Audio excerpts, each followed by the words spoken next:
ఉదయం 9 గంటలకు పంచామృత అభిషేకంతో పాటు స్వామివారి దర్శనానంతరము ఉత్తర ద్వార దర్శనం ప్రజలందరికీ ఉంటుంది. కాబట్టి ఈ మన మరికల్ మండలంలో ఉండే శ్రీ లక్ష్మీ సహిత పద్మావతి వెంకటేశ్వర స్వామిని దర్శించుకొని అందరూ తరించాల్సిందిగా ఈ విషయాన్ని అందరూ సూచించి పెద్ద ఎత్తున భక్తులందరూ హాజరై స్వామి ఆశీస్సులు పొంది తమ కార్యాలన్నీ కూడా సఫలం చేసుకొని ఈ జన్మను ఈ వైకుంఠ ఏకాదశి నుంచి అందరూ కూడా అనుగ్రహాన్ని పొందాల్సిందిగా భక్తులందరికీ సూచన.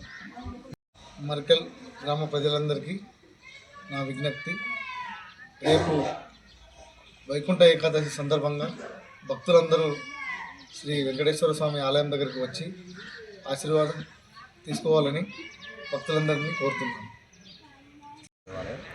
మనము మన్నెంకొండ, తిరుపతి, ధన్వాడ ఇక్కడితో పాటు మన గ్రామంలో కూడా వెంకటేశ్వర స్వామి దేవాలయం ఉంది. వీరపట్నం రోడ్లో ఈ దేవాలయం ఉంటుంది. ఆంజనేయ స్వామి దేవాలయం నుంచి ముందుకు వస్తే దేవాలయం ఉంటుంది. కాబట్టి గ్రామంలో ఇతర గ్రామాల నుండి వచ్చిన వాళ్ళైనా సరే, కంపెనీ వాళ్ళు అందరూ కూడా ఈ గ్రామంలో ఉన్న హిందూ బంధువులు అందరూ కూడా వచ్చి ఉత్తర ద్వార దర్శనం చేసుకొని స్వామివారి ఆశీర్వాదం పొందాల్సిందిగా విజ్ఞప్తి చేస్తున్నాం.